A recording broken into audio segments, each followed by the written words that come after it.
Hello, everyone. Today we are going to extend our discussion of production and cost from the short run to the long run. As you know, in the short run, firms cannot change the capital they use for production. However, in the long run, firms can adjust everything, including their factory size, machines, and overall production technology. Because of this flexibility, firms are able to make more efficient decisions. Before we move forward, let's briefly review what we learned about production in the short run. In the short run, at least one factor of production is fixed. Typically, this fixed factor is capital, such as machinery, buildings, or equipment. Because capital is fixed, the production function depends only on labor. In other words, output, which we denote as Q, is determined by how much labor the firm employs. We also introduced the concept of marginal product, which measures how much additional output is produced when one more worker is added. This concept is essential because it helps explain how production changes as labor increases. When we visualize production in the short run, we observe two important patterns. In the upper graph, total product increases as we add more workers. However, it does not increase at a constant rate. Initially, output may increase rapidly due to better coordination and specialization among workers.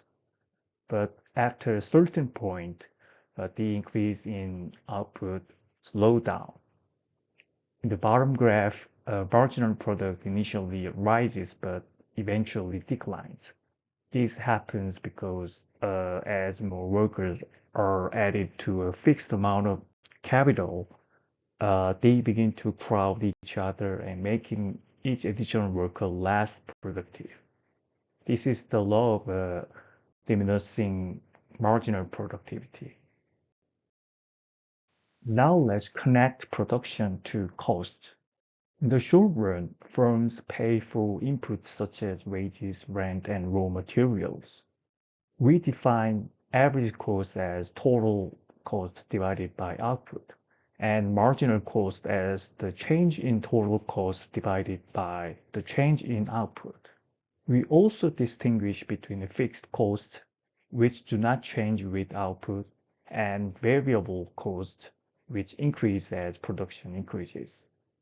Understanding this cost structure is essential because the firms make their business decisions based on costs and revenues. From our previous discussion, we knew that cost curves have specific shapes. Average total cost is typically U-shaped. This happens because fixed costs are spread over more units at low levels of output, reducing average cost. But at higher levels of output, diminishing returns cause cost to rise. Average variable cost is also usually U-shaped and lies below the average total cost curve. Marginal cost is generally upward sloping, reflecting the fact that producing additional units becomes more expensive as marginal productivity declines.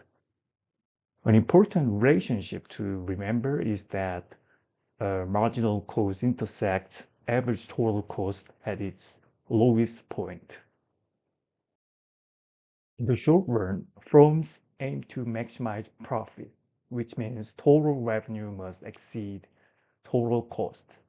One important idea is that fixed costs are often considered sunk costs.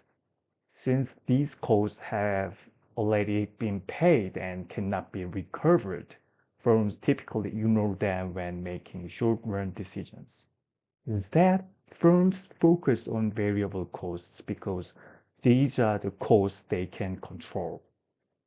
It is also important to recognize that cost structures differ across industries. For example, a local service business like a leaf raking may have low fixed costs but high variable costs, while a manufacturing firm may have high fixed costs due to machinery, not relatively lower variable cost. Now let's define average profit, also known as profit margin. Average profit is calculated as price minus average cost. Since average revenue is equal to price, this measure tells us how much profit the firm earns on unit of output. If price is greater than average cost, the firm earns a positive profit. If price is lower than average cost, the firm experiences losses. This concept helps us evaluate whether a firm is performing well in the market. Okay, now we move to the long run. In the long run, all inputs are variable. Suppose that firms use labor and capital for production. In the long run, firms can adjust both labor and capital. The production function, a function to represent how many products firms produces using given inputs, now depends on both inputs. So output is determined by a combination of labor and capital. Because firms can change all inputs, they can choose the most efficient way to produce any level of output. This flexibility is what distinguishes the long run from the short run. In the long run, all costs are variable, which means firms have complete control over their cost structure. Technology plays a crucial role here. In economics, production technology refers to the method of combining inputs to produce output, not just an innovation. Firms are driven by two main motivations. The first is profit maximization, which means reducing costs to increase profits. The second is competitive survival, which means firms must remain efficient to compete with each other in the market. One of the key decisions firms make in the long run is choosing the right production technology.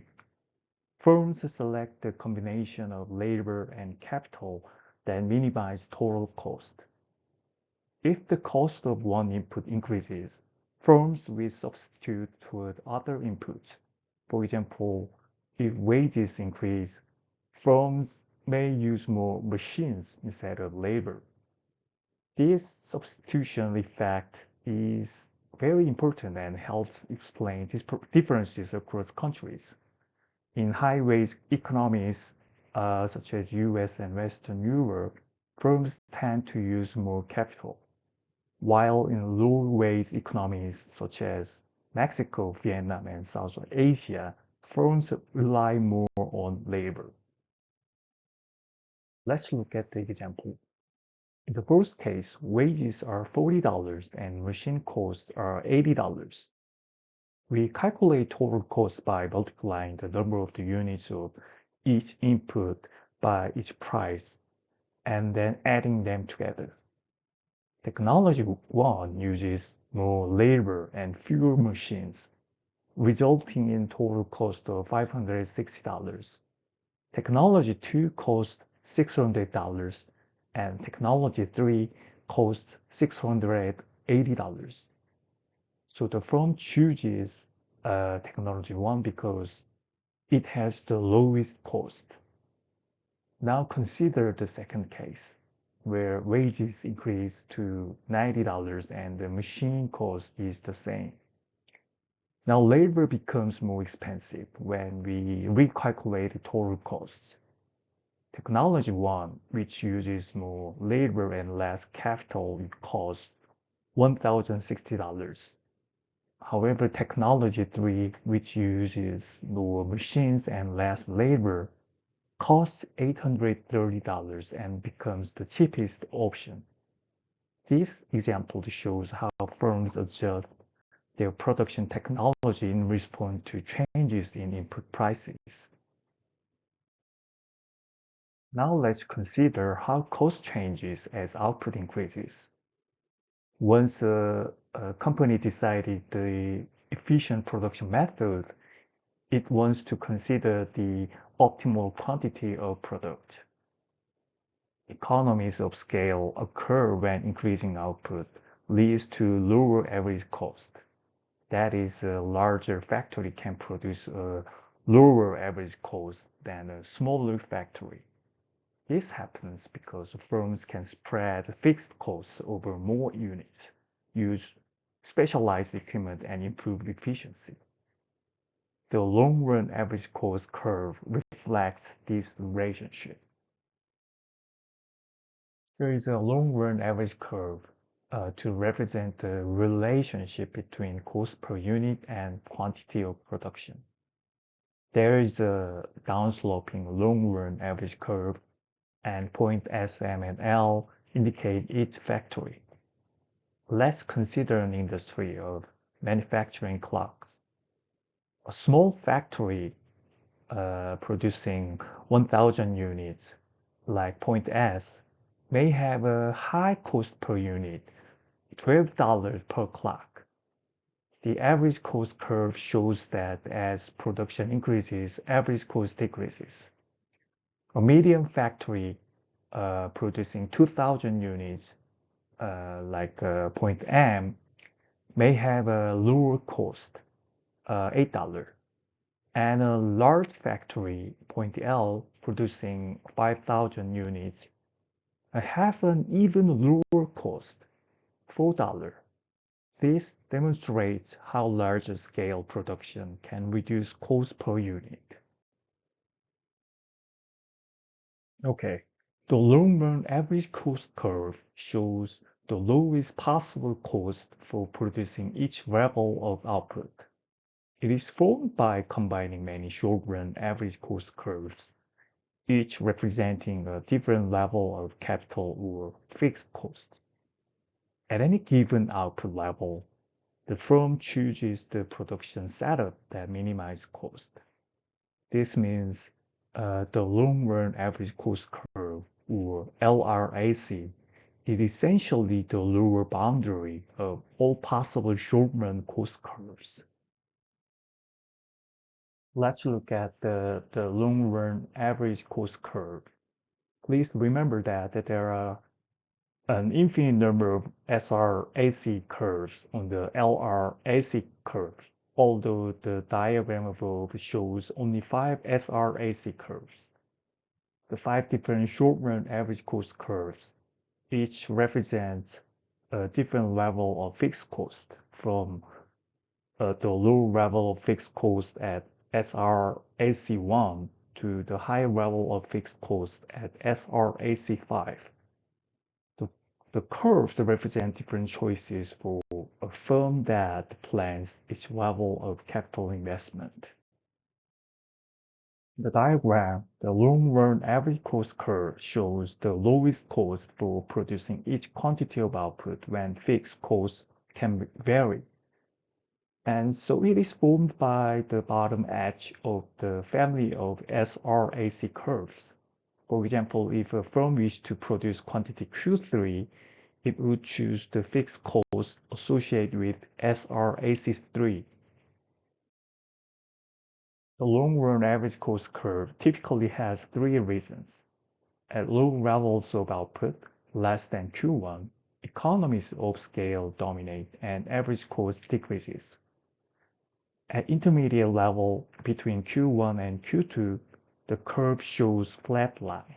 The firm experiences constant returns to scale, where average cost remains stable.